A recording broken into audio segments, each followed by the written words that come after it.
Hello, good morning, guys. Yo, what's up? Welcome back to our new vlog of the Suman Rimal Vlogs. आवाजले कस्तो कस्तो भएको सबै चाहिँ काममा जान लाग्छ त्यसको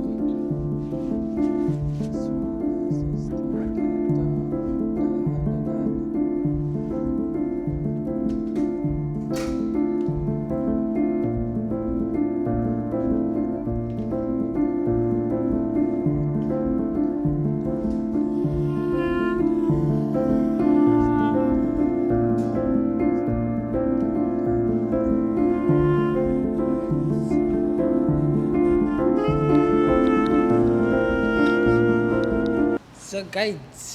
म चाहिँ आज हजुरहरूलाई लिएर जाँदैछु यहाँ जापानमा त कुन सुपर सस्तो हुन्छ भन्दा धेरै टाइपको सुपरहरू हुन्छ हैन र कहाँबाट अलिकति यसो ग्रोसरीहरू केही किन्न पर्यो भने कहाँबाट किन्ने भनेर म तपाईँ लिएर जान्छु त्यो सुपरको नाम हो गेमु सुब्बा र यो त्यहाँ हाम्रो मियाजाकी त त्यहाँ यो खोलापारी छ नजिक छ त्यसको हल्का लोकेसन पनि यताउति गर्छु र हामी त्यसो गरेर सामान किन्छौँ त कस्तो देखिन्छ के कहाँ कस्तो कस्तो छ देखाउँछु अलिअलि अनि त्यहाँ गएर सामान किनेर कति कति पर्छ म देखाउँछु है त्यसको सो गाइस धेरै यो खान्जीवाला सुपा है यसमा चाहिँ आउनुपर्छ तपाईँहरूले हल्का यसो त चिप पाइन्छ चिप हामी त्यस्तो खतरी चिप पनि होइन बट हल्का हुन्छ नि हजुरहरूलाई डेली लाइफमा चाहिने कुराहरूदेखि लिएर त्यो चाहिँ अलिक सस्तो हुन्छ हामी चाहिँ यहाँ आएर चाहिँ अब यहाँ जागी हुनुहुन्छ नि यहाँ आउनु त्यसको ट्याक्कै पारिपट्टि एउटा सेकेन्ड ह्यान्ड युज सामानहरू रहेछ सो त्यहाँ पनि हेर्नुपर्छ अलिअलि सामानहरू मेबी आज त हेर्नु नेक्स्ट डे कुनै दिन अहिले त हामी भित्र यसको गाइज हामी त यहाँ सपिङ हाल्न लगाइरहेछौँ सुपरमा त्यो फर्सी हेर्न यो लैजाउँ एउटा यसो बोकेर निकालेर फाल्नुपर्छ सब किन फाल्नुपर्छ पर्छ यतिकै पकाए भइहाल्छ पाकेको त नि ऊ हुन्छ होइन ल सिटी लगाइदिनु लेट सिटी लाउनु पर्ने यतिकै पाक्छ तरकारी पकाएको यो लाने केमा हालेर खान्छ गाइस त्यो क्या आलु नहोस् न हामी यहाँ जिन्दगी रोकिन्छ आइज मासु हेर्नु त तँ छोड्दे त्यो उतै सस्तो पाउँछ उता गाइस कोकको प्राइस त्यहाँ सस्तो है यासुई कोक यासुई एकदम कोक यो महाराज धिराजले कोक त्यो लास्टै खानुहुन्छ त्यही भएर कोक नभइकन यसको भातै जानु नभए केटा त्यस्तो राजेशले चिल्लाएर हाल्दै चिल्लो सो गाइस 980को सामान किन्यौँ हामीले त्यही किन्यौँ अब म रुममा गएर देखाउँछु हजुरहरूलाई किनकि अहिले चाहिँ हामी देखाउन मिल्दैन हालिसक्यो हामीले राजेशले पुरै चिल्लर हाल्यो त धेरै चिल्लर भयो हलुको भइसक्यो पुरै चिल्लर हाल्यो त धेरै चिल्लर भयो होइन क्या साल भनिदिएर यार टेन्सन छैन तर अलिकति भयो नि थोरै भएपछि यसले बिस्तारै हालेको केही नि हुन्थेन गम्मै हाल्ने झ्याम्मै हाल्यो अनि त्यो गाइस हाम्रो साइकल त यहाँ छ हामी त यहाँ छौँ यहाँ त हाम्रो सामान छ ल अब अहिले एकछिन भेटौँला है गाइज केटाकेटी हो मासु किन्न पऱ्यो भने चाहिँ तिमीहरू होइन अन्त कहीँ नजाऊ है फेरि सुपामा नागा नोया भन्ने सुपामा स्योर आउनु होला मासु किन्न त कहीँ यहाँ त मासु अफर भइरहेको छ हामीले सधैँ लान्थ्यो 322मा आज त अलिक सस्तो 39 रुपिस सस्तो है यस मासु त यो सुपामा त राम्रो पाइन्छ अब म घरको तपाईँलाई के कति कति पर्यो विथ ट्याक्स सबै घर त गाइज राजेशले एउटा च्यालेन्ज लेखा सेल्फ च्यालेन्ज है गाइज अनि मैले के भनेको छु भने यो अन्डाले होइन हाम्रो अस्ति लगाएको फुट्यो होइन 5वटा अनि अहिले त हामीले केही लगाएको भन्दाखेरि यसले हातले जान्छ भने काहीँ इनकेस खसाल्यो भने यसले सबै पैसा तिर्छ एग्रिमेन्ट भयो मेरो ल Rajesh ready for the challenge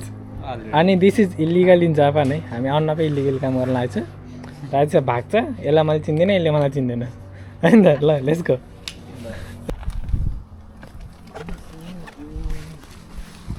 र गाइज हेर्न सक्छ यसरी लैरहेको राजेशले सामान चाहिँ म चाहिँ पछाडि यसरी भ्लग बनाइरहेको छु यसरी भागिरहेछ गाइज त एकदम यहाँ बिस्तारै बिस्तारै गाडी हेर्दै जानुपर्छ र गाइज पाउनु म तपाईँलाई क्लोजअप देखाउँछु चल चल आगे पेल सुमन गाइज हेर्न सक्नुहुन्छ मान्छेहरू कसरी कसरी हिँडिरहने जापानमा हेर्नु है हेर्नु हेर्नु त केटा खै अन्डा देखा अन्डा फाइनल्ली होम गाइज के हेर्नु यसले हातसम्म त लिएर आयो गाइज च्यालेन्ज कम्प्लिटेड यसले आधा पैसा पाउनु भयो सेट यार केटा यार अहिले मैले जितेँ मैले पाउँथेँ नि यार फ्रीमा यस्तो हुन्छ सो गाइज हाम्रो अब यासुई कुन सुपा चाहिँ अलिक सस्तो रहेछ भन्ने कुरो हामीले यहाँ अवलोकन गर्छौँ है सो हाम्रो छ यो मासु चाहिँ हामीले नागा नोया सुपाबाट ल्याएको र मेरो विचारमा चाहिँ मासुहरू चाहिँ यताको सुपामा सस्तो हो है यासु सस्तो अनि राम्रो पनि छ अनि कोकको कुरा गर्दा चाहिँ कोक चाहिँ गेमु सुपामा सस्तो हो गाइज अनि यो त्यही कोक चाहिँ राजले खान्छ धेरै जस्तो म त खान्न होइन किनकि मलाई अलि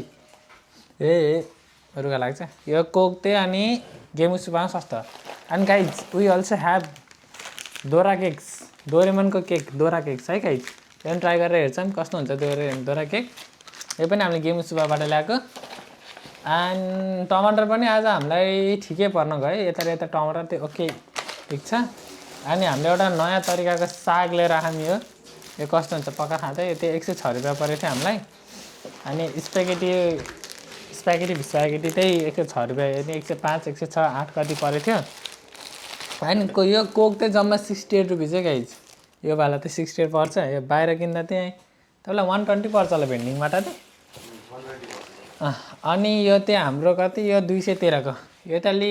जस्तै त्यो ठिकै हो यहाँ चाहिँ कति थियो यहाँ नै यस्तै थियो है यो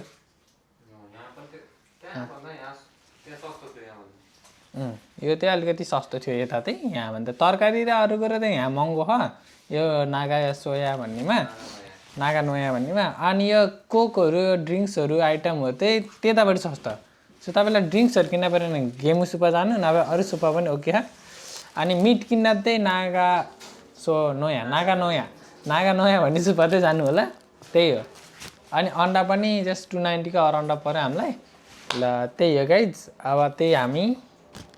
तपाईँहरूलाई के लाग्छ होइन कुन सुपा तपाईँहरूको वरिपरि अरू पनि सुपा कुनै सस्तो अनि हामीलाई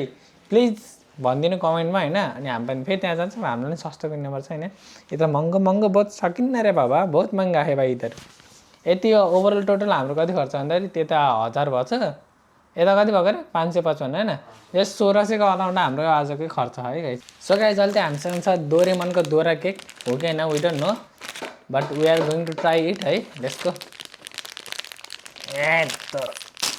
यता भिडियो भयो हेर त राजेश एक्ला यता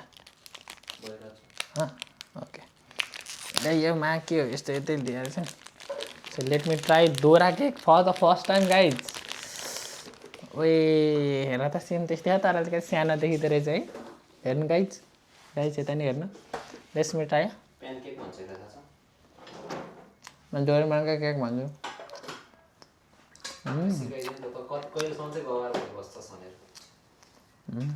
मिठो हो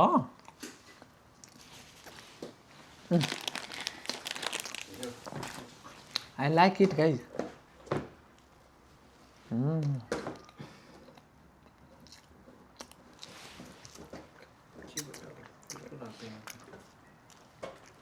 डोरेमन दोरा केक खा लो नाइस गर्छु खानु होला त्यही हो के भन्दा अर्को सर्समा भेटौँला बाई डोरेमनको दोरा केक ल आज म खाएर देखाउँछु यो मिठो छ होला गाइज डोरेमनको दोरा केक हेर्नु